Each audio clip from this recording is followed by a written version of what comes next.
Hello students, last के lecture में हमने एक्सेस के बारे में पढ़ा है लीवर के। आज हम लोग डिस्कस करने वाले हैं हमारा पोर्टल हाइपरटेंशन।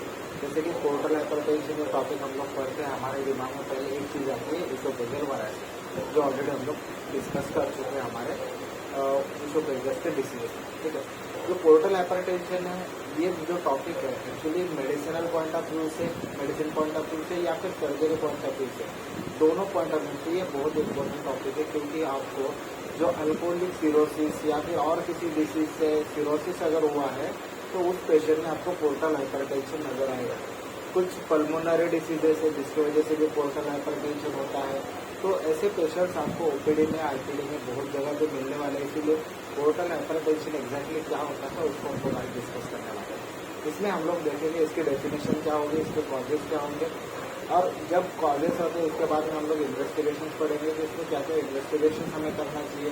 कुछ कोलैटरल्स डेवलप होते हैं जब पोर्टल हाइपरटेंशन होता है, तो क्योंकि हमारे लीवर का ब्लड सप्लाई कम होता है या फिर लीवर में फाइब्रोसिस डेवलप होता है, तो उस समय पे कुछ कोलैटरल्स डेवलप होते हैं जो हमारी बॉडी में नेचुरल टेंडेंसी होती है। वो कोलैटरल्स कहाँ कहाँ डेवलप होते हैं, उसकी वजह से क्या कॉम्प्लिकेशन होते हैं, उसको भी डिस्कस करेंगे। और last but not the list, management of the portal hypertension हम लोग डिस्कस करने वाले हैं। ठीक है, तो ये टॉपिक हमारे लिए बहुत इंपॉर्टेंट होने वाला है, क्योंकि इससे आपको एग्जाम में भी क्वेश्चन पूछ सकते हैं या फिर कुछ शॉर्ट क्वेश्चन ऐसे हैं जो आपको वाइवा में इसके ऊपर पूछ सकते हैं। तो स्टार्ट करते हैं डेफिनेशन से कि हमारे पोर्टल हाइपरटेंशन की एग्जैक्टली डेफिनेशन है।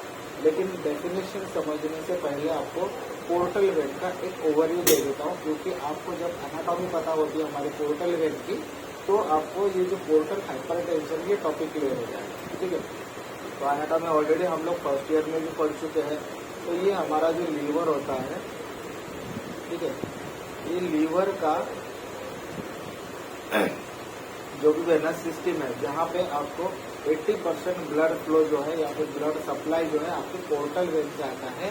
तो ये आपकी पोर्टल वेन है, राइट पोर्टल वेन, ये है आपकी लेफ्ट पोर्टल वेन। ये ब्रांच है उसकी, ये मेन पोर्टल वेन है आपकी।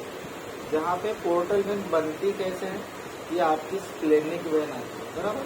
स्प्लीन से आती है आपकी स्प्लेनिक वेन, और आपके इंटेस्टाइन से आती है आपकी सुपेरियर मेजेंट्रिक वेन। ठीक है, तो ये हुई आपकी सुपेरियर मेजेंट्रिक वेन, ये हो गई आपकी स्प्लेनिक वेन, और इन दोनों के ज्वाइनिंग से बनी आपकी पोर्टल वेन। ठीक है, पोर्टल वेन। और पोर्टल वेन के दो ब्रांचेस है जो आपके right side of the liver को सप्लाई कर रहे हैं और left side of the liver को सप्लाई कर रहे हैं। This is the right branch of portal vein and this is the left branch of portal vein. ठीक है, तो पोर्टल वेन हमारे ब्लड सप्लाई करती है हमारे लीवर में, फिर यहाँ पे कुछ टॉक्सिक मटेरियल जो पूरा फिल्टर आउट होता है। ठीक है, यहाँ पे आपके साइनोसाइड्स प्रेजेंट है, बराबर, जो पूरे साइनोसाइड यहाँ पे प्रेजेंट होते हैं। फिर आती है आपकी हिपैटिक वेन, मतलब यहाँ से जो आउटफ्लो होता है हमारी पोर्टोसिस्टमिक सर्कुलेशन का, वो होता है हिपैटिक वेन के थ्रू। ठीक है, तो हिपैटिक वेन के 3 ब्रांचेस आपको नजर आएंगे यहाँ पे। ठीक है, हिपैटिक वेन के 3 ब्रांचेस कौन सी, एक होगी आपकी राइट हिपैटिक वेन, एक होगी मिडल हिपैटिक वेन, तीसरी होगी आपकी लेफ्ट हिपैटिक वेन।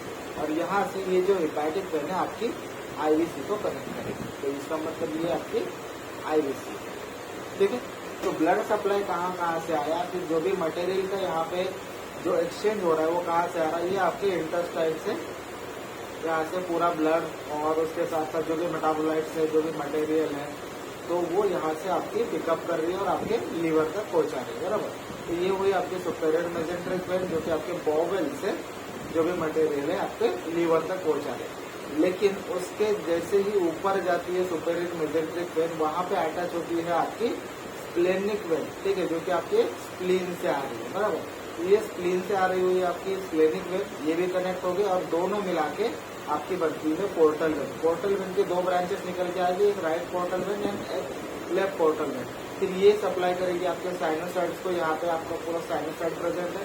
फिर आपके एंडिंग पार्ट में आपके वेन्यूल्स दिखेंगे, वेन्यूल्स का यहाँ पे आपको हेपैटिक वेन में कन्वर्जन मिलेगा। हेपैटिक वेन 3 टाइप की होगी या फिर 3 ब्रांचेस की होगी, right hepatic when, middle hepatic when and the left hepatic when, which drain into the IVC, that is the inferior vena cava and blood goes to the right side of the heart.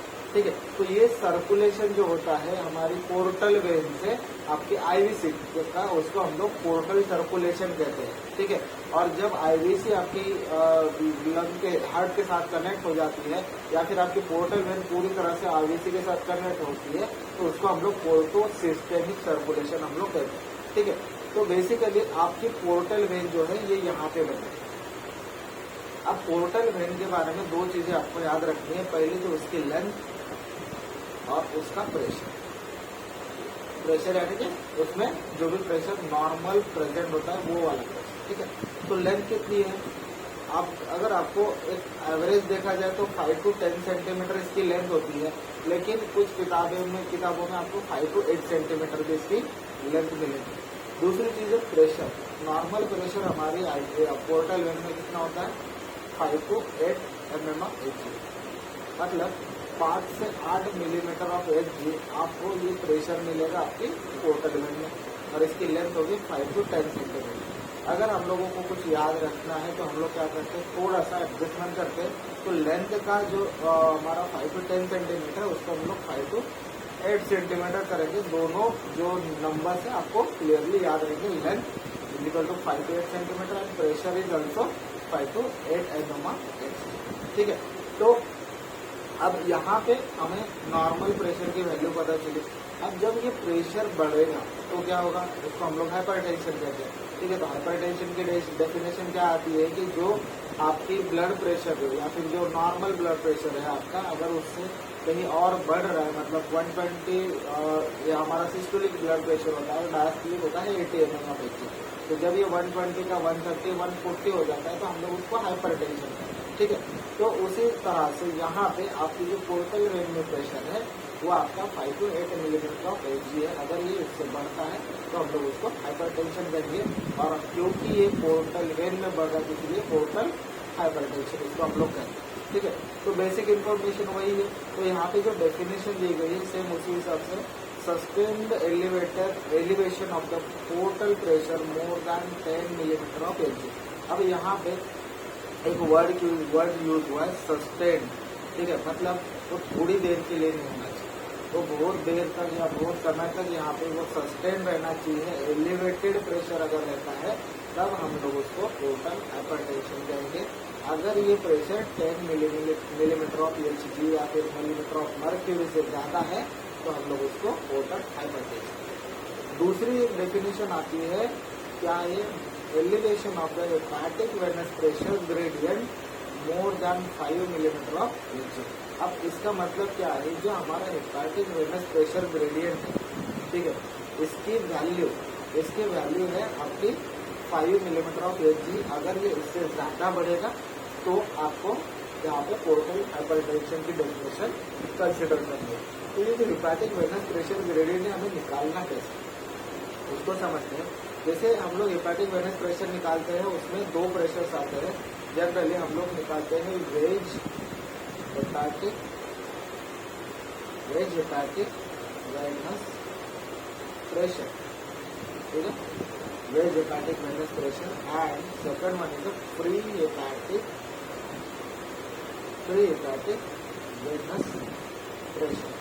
इन दोनों का difference जो होता है वो होता है आपका hepatic venous pressure gradient.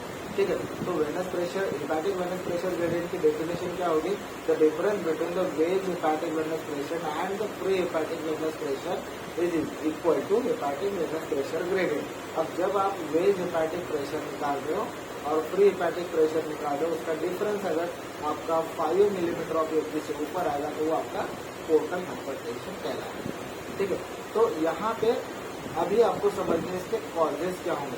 हमें तो ये पता चला कि आपके पोर्टल वेन में प्रेशर बढ़ रहा है, लेकिन उसके लिए कॉजेस क्या क्या हो सकते हैं। अब पोर्टल वेन की जब हम लोग एनाटॉमी सीख चुके हैं तो इसमें आपको 3 चीज़ों का ध्यान रखना है कि जब भी पोर्टल वेनस प्रेशर का या फिर पोर्टल हाइपरटेंशन का पेशेंट आपके पास आएगा तो आपने पैथोलॉजी के लिए आपको 3 कैटेगराइजेशन दिए हैं, मतलब इसके कॉजेस के लिए आपको 3 कैटेगराइजेशन। एक तो वो कैटेगरी होगी आपकी हमारी जो पोर्टल वेन है आपके लीवर तक पहुंचने से पहले वाला पार्ट, मतलब ये वाला पार्ट। ठीक है, ये लीवर में पहुंचने से पहले वाला पार्ट है, इसीलिए इसको हम लोग कहते हैं प्री हिपैटिक। क्या कहेंगे हम लोग इसको? Pre hepatic. ठीक है, जो लीवर के अंदर पैथोलॉजी होगी, मतलब ये आपके साइनोसाइड्स में अगर कोई पैथोलॉजी होती है उसे हम लोग कहते हैं हिपैटिक या फिर इंट्रा हिपैटिक। इंट्रा हिपैटिक, ठीक है। और कुछ पैथोलॉजी ऐसी है जैसे कि बर्ड-चियारी सिंड्रोम। बर्ड-चियारी सिंड्रोम में क्या होता है कि आपके जो हिपैटिक वेन्स है यहाँ पर ऑब्स्ट्रक्शन होता है, तो उसको हम लोग कहते हैं पोस्ट हिपैटिक पैथोलॉजी। ठीक है, पोस्ट हिपैटिक कॉजेस या फिर पैथोलॉजी। ठीक है, तो 3 कैटेगरी हमने देखी, एक तो प्री हिपैटिक, एक इंट्रा हिपैटिक और पोस्ट हिपैटिक। अब प्री हिपैटिक में कौन से ऐसे डिसीजेस है जो आपको पोर्टल हाइपरटेंशन क्रिएट करते हुए दिखते हैं। तो जब प्री हिपैटिक की बात होती है, पहला आता है extra hepatic portal vein obstruction. ठीक है, इसको हम लोग शॉर्ट में extra hepatic portal vein obstruction EHPVO भी कहते हैं।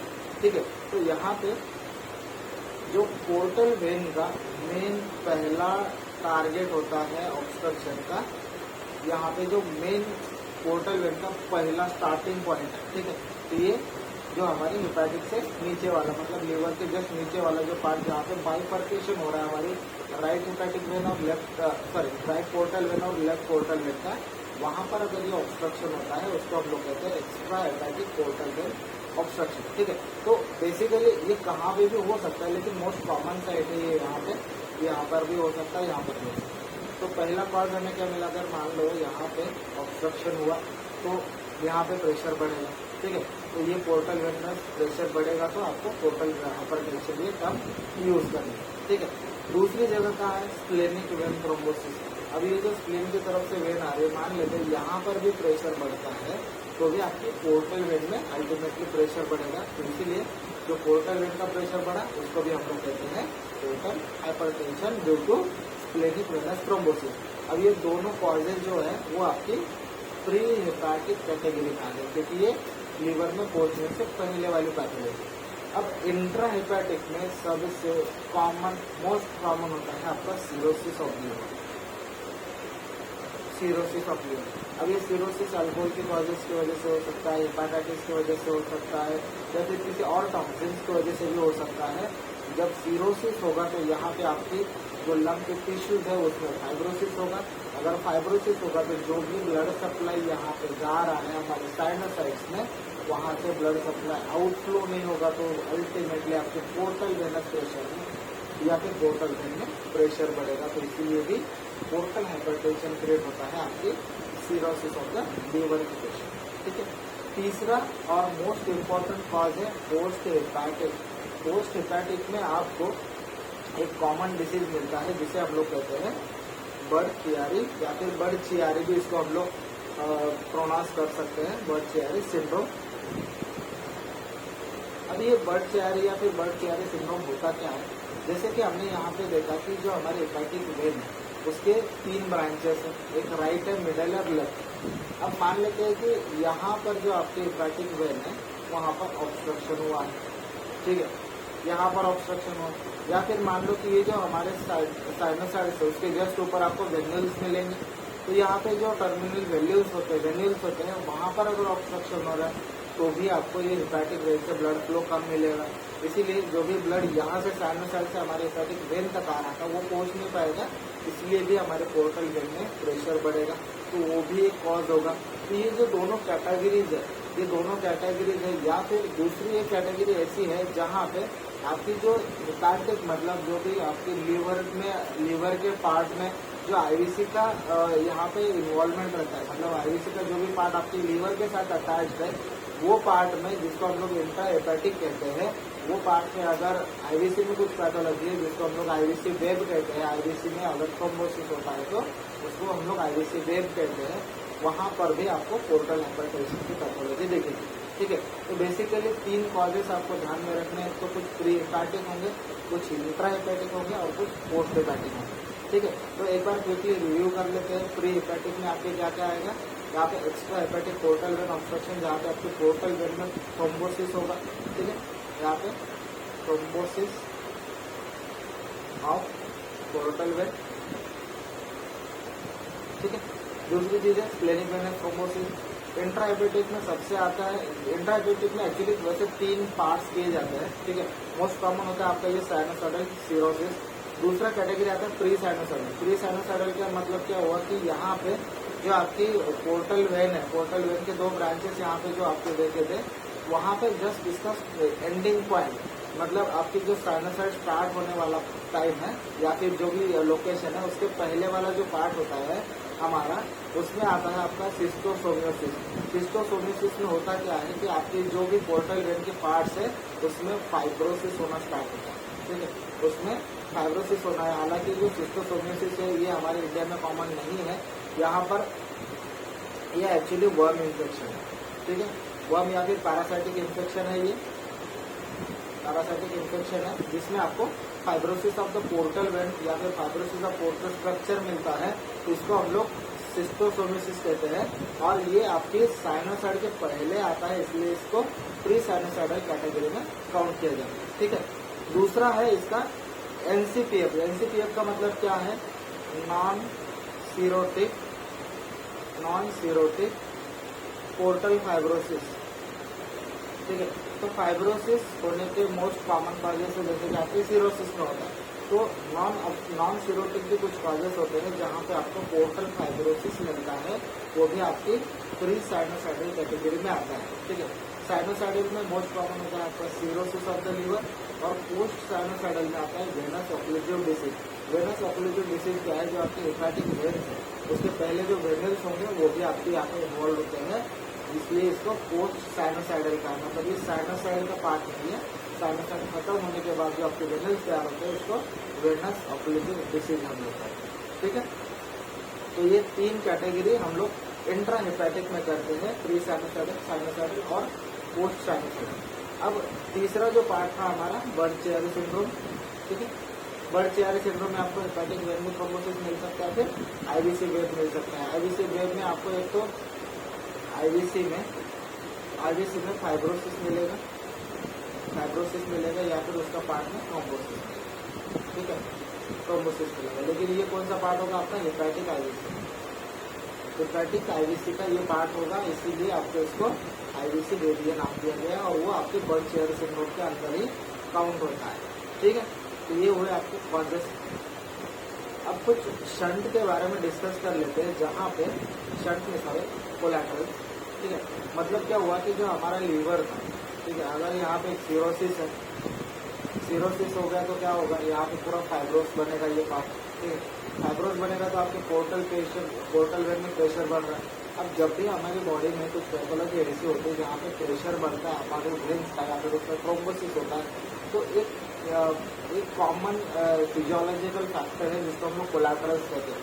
मतलब ये जो ऑर्गन है उसको कहीं ना कहीं से ब्लड सप्लाई होना चाहिए, या फिर इसके ऊपर जो भी ऑर्गन डिपेंड है उसको भी कहीं ना कहीं से यहाँ पे ये होना चाहिए ब्लड सप्लाई, इसलिए हमारी बॉडी कोलैटरल डेवलप करती है, बराबर।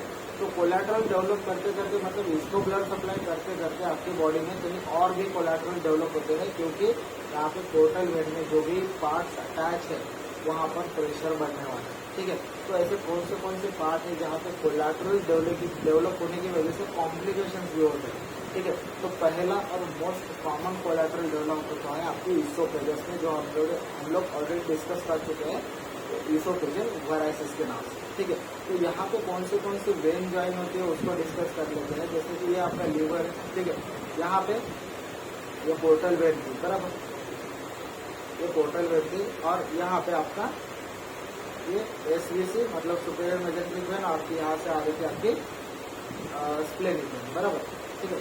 तो यहाँ पर एक सुपीरियर गैस्ट्रिक वेसल होती है, या फिर लेफ्ट गैस्ट्रिक वेन होती है, सॉरी, ये जो लेफ्ट गैस्ट्रिक वेन होती है वो भी यहाँ पर अटैच होती है आपकी ईसोफेगस के साथ, और ऊपर से आती है आपकी अजाइगस वेन, ठीक है, और ये आपका ईसोफेगस का पार्ट।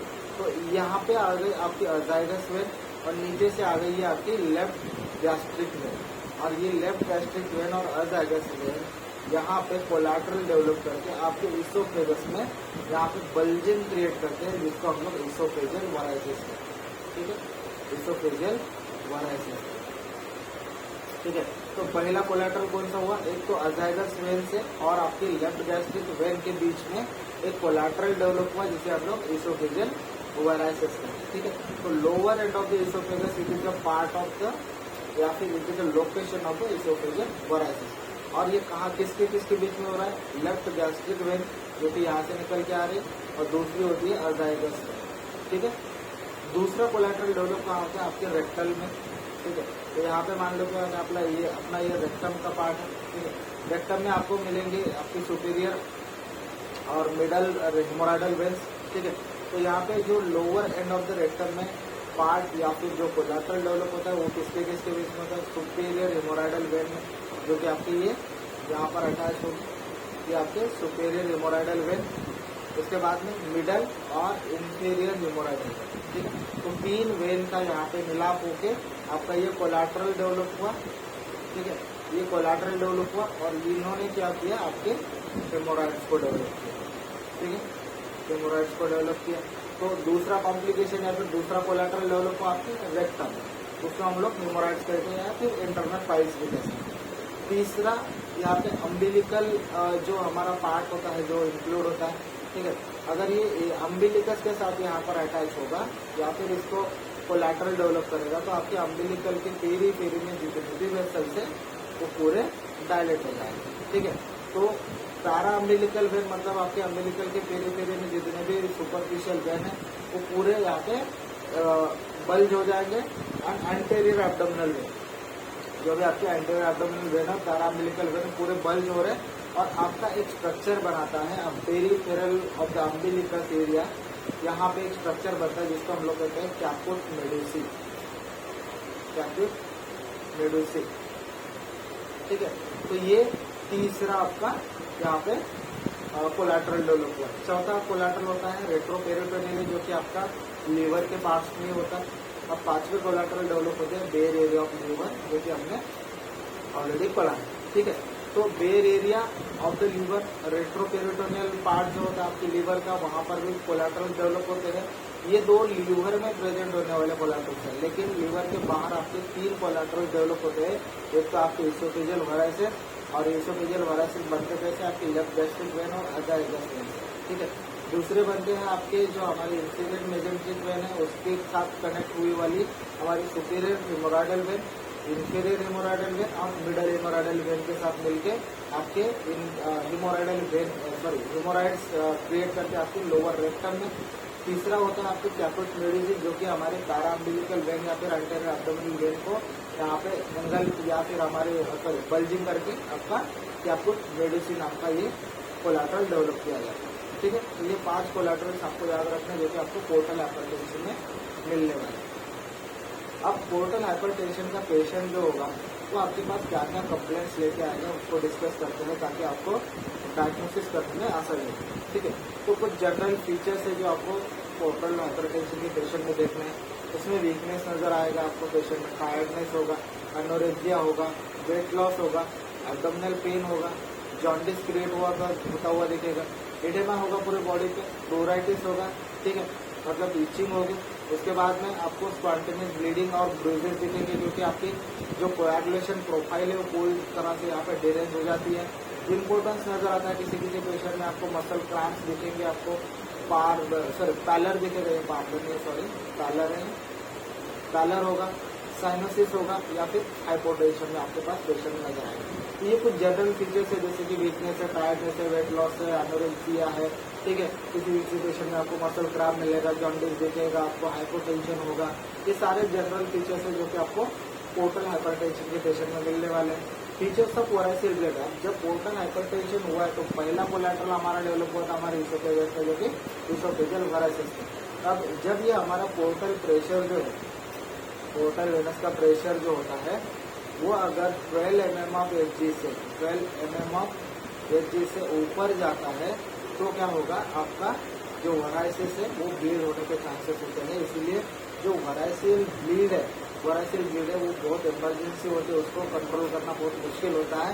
तब जाकर कुछ शंट के ऑपरेशन हम लोग करते हैं, वो हमने ऑलरेडी डिस्कस किए भी है, ठीक है। तो यहाँ पे अगर मान लो कि आपके पेशेंट में या फिर आपके पोर्टल हाइपरटेंशन के पेशेंट में वराइसिल ब्लीड हुआ तो आपको क्या क्या सिम्टम मिलेंगे।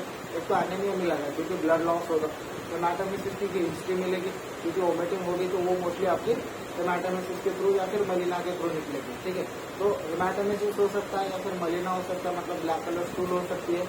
अगर पेशेंट में ब्लड लॉस ज़्यादा है तो आपको हाइपोवॉल्यूमिक शॉक भी करें। तो ये शॉक कौन सा होगा आपका, हाइपोवॉल्यूमिक होगा, ठीक है, क्योंकि यहाँ पे वॉल्यूम लॉस है, बराबर, ठीक है। जो शॉक में हम लोग ऑलरेडी डिस्कस कर चुके हैं, तो हाइपोवॉल्यूमिक शॉक होगा क्योंकि यहाँ पे हेमाटोमेसिस या फिर मलिना की वजह से आपको हाइपोवॉल्यूमिया जो मिल रहा है वो वहाँ पे शॉक भी मिलेगा, ठीक है।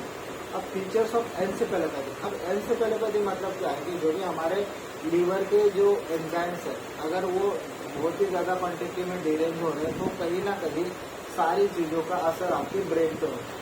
जब ब्रेन पे कुछ असर होता है तो आपकी जो मेंटल स्टेटस है वो पूरी तरह से अल्टर्ड होती है।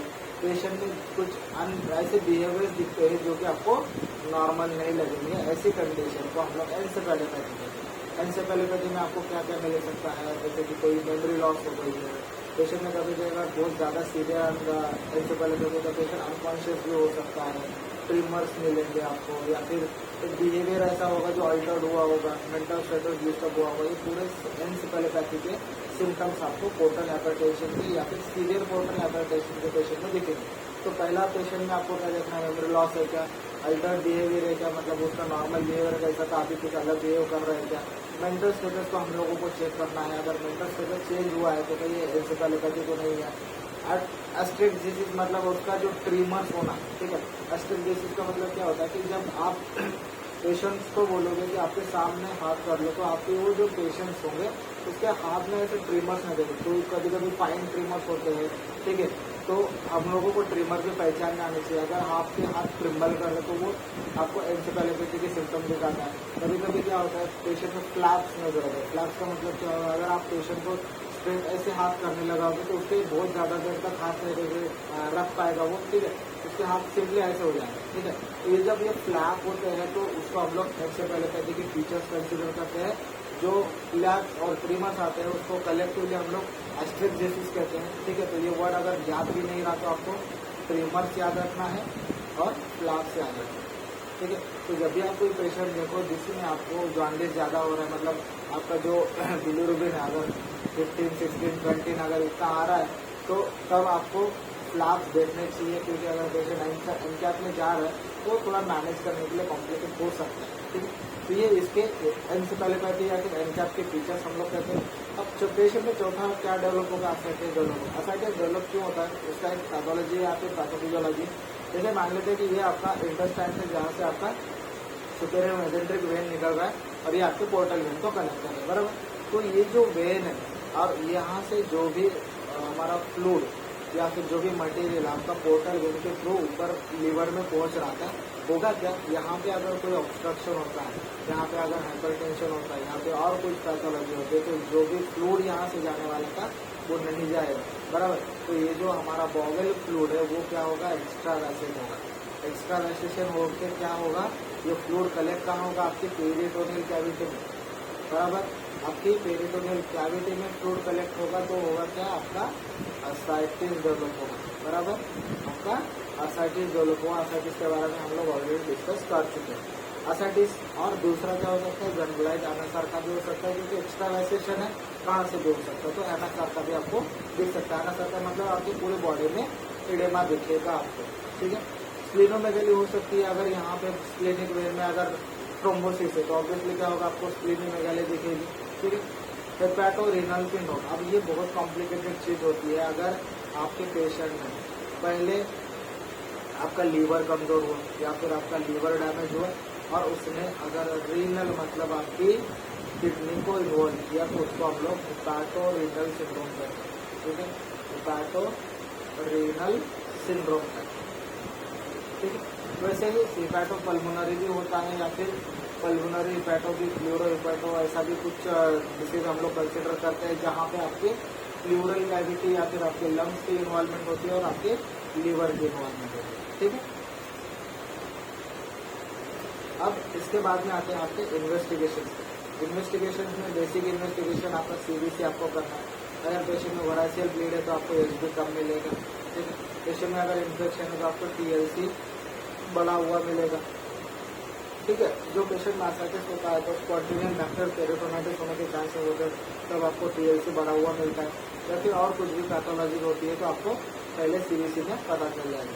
LFT में आपको लीवर के पूरे फंक्शन पता चलेंगे, जैसे कि बिलिरुबिन है आपका, ठीक है, आपकी SGOT, आपकी SGPT की वैल्यू, अल्कलाइन फॉस्फेट की वैल्यू, तो ये पूरे वैल्यूज आपको पता चलेगी जब आप LFT करोगे, ठीक है। तो मोस्टली आपको बिलिरुबिन, SGOT, SGPT बढ़ा हुआ मिलेगा क्योंकि आपके लीवर के फंक्शन पूरी तरह से डिरेंज हो जाते हैं। कोएगुलेशन प्रोफाइल भी डिरेंज हो जाती है जब आपके लीवर में फैक्टर C बनना बंद होंगे तो क्या होगा, कोएगुलेशन प्रोफाइल डिरेंज होगा। RFT मतलब आपका किडनी फंक्शन देखना है, रेनल फंक्शन देखना है, जिसको हम लोग KFT भी कहते हैं, किडनी फंक्शन। किडनी फंक्शन अगर क्रिएटिनिन बढ़ के आ रहा है तो हम लोग उसको हेपेटोरेनल सिंड्रोम कहते हैं। USG एब्डोमेन करनी है, USG एब्डोमेन में आपको पूरी तरह से आपका सिरोसिस है या नहीं है, आपकी पोर्टल वेन का क्या स्टेटस है वो आपको पता चलेगा। स्प्लीनोमेगाली है या नहीं है, वो भी पता चलेगा। या फिर और कुछ पैथोलॉजी होगी जो कि आपके डिसीज के रिलेटेड होगी आपको USG एब्डोमेन से पता चलेगा, इसलिए USG एब्डोमेन के कारण है। कॉन्ट्रासिटी या फिर MRI कर सकते हो अगर आपको कोई और पैथोलॉजी सस्पेक्ट कर रहे हो, जैसे कि हेपेटिक वेनस थ्रोम्बोसिस है, पोर्टल वेन थ्रोम्बोसिस है। अगर ये आपकी USG में बराबर से नहीं दिख रहा तो आप कॉन्ट्रासिटी या फिर कॉन्ट्रास्ट MRI प्लान कर सकते हो। उसके साथ में आपको CT एंजियोग्राम भी प्लान कर सकते हो। CT एंजियोग्राम में भी आपको थ्रोम्बोसिस क्लियरली नजर आएगा, ठीक है।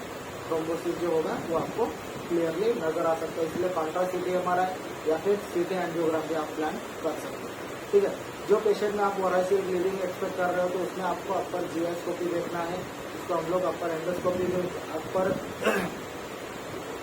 गैस्ट्रोइंटेस्टाइनल या फिर एंडोस्कोपी भी कहते हैं, ठीक है, एंडोस्कोपी भी कहते हैं, जहाँ पे आप एक एंडोस्कोप यूज करके आपके हमारे जो थ्रोट रीजन है वहाँ से आपके इसोफेगस में एंट्री करते हो। इसोफेगस से अगर वराइसिस है वहाँ पे तो उसका बैंडिंग हम लोग या फिर लाइजेशन हम लोग कर सकते हैं, ठीक है, बैंडाइजेशन हम लोग कर सकते हैं। इसलिए आपको पेशेंट में अपर GI भी देखनी है अगर वायरसेस डेवलप हो ही नहीं, ठीक है।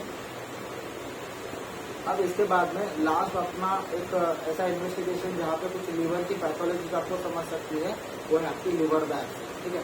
अगर सिरोसिस है या फिर CA कार्सिनोमा है, उसमें भी आपको लीवर बैग्स में पता चल जाएगा कि उसमें एग्जैक्टली क्या पैथोलॉजी है। अब यहाँ पे पार्ट आता है आपकी मैनेजमेंट का। जब आपको डायग्नोसिस हुआ कि पोर्टल हाइपरटेंशन है और आपको ये मैनेज करना है, इसके कुछ अलग अलग मेजर्स दिए, मेजरमेंट या फिर हमारे ट्रीटमेंट प्लान भी है। पहले जनरल मेजरमेंट्स हम लोग देते हैं या फिर जनरल मेजर्स हम लोग क्या करते हैं उसमें, पहले तो हम लोगों को यहाँ पे एनीमिया करेक्ट करना है। अगर पेशेंट आपका HB कम लेके आ रहा है क्योंकि वराइसियल ब्लीड हुआ है, मलिना हुआ है, जो भी हुआ है, उसकी वजह से अगर एनीमिया है तो एनीमिया करेक्ट करना है। और एनीमिया करेक्ट कैसे करेंगे, एक तो ब्लड कंपोनेंट्स से, ठीक है, ब्लड कंपोनेंट है, उसमें आपको PRC दे सकते हो आप, या फिर होल ब्लड अगर आपको लग रहा है तो होल ब्लड भी आप दे सकते हो, ठीक है।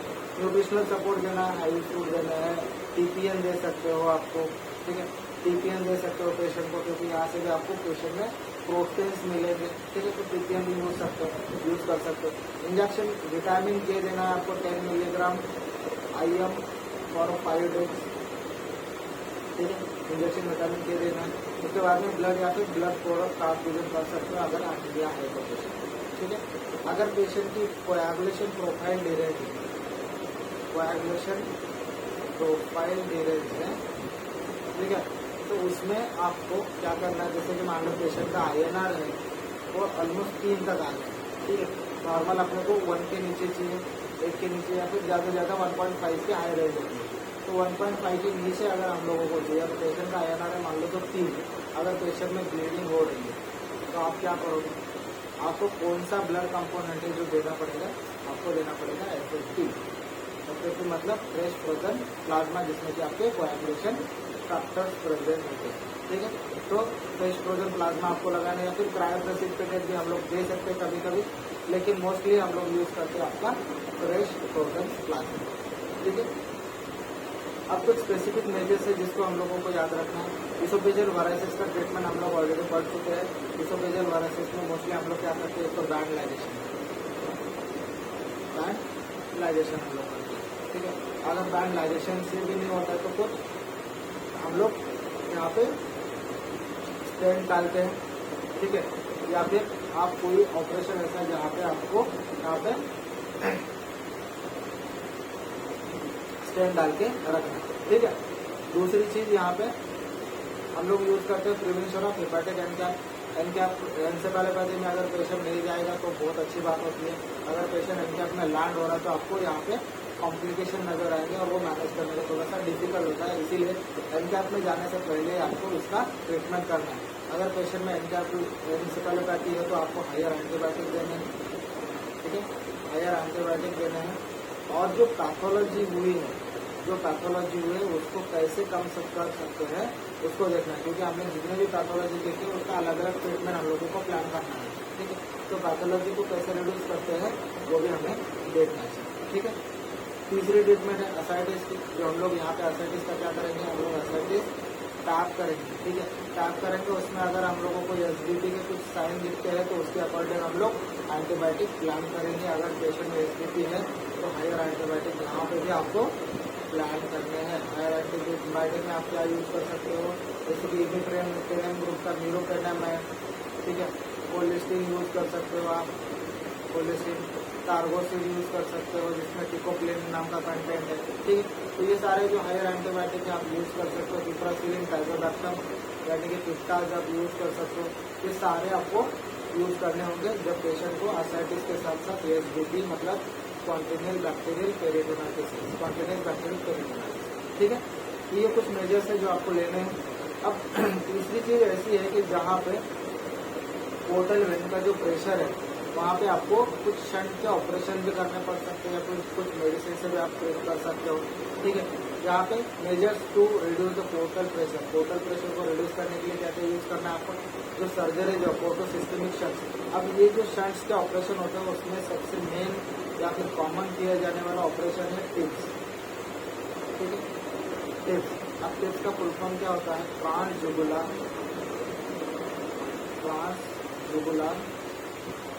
इंट्राहेपेटिक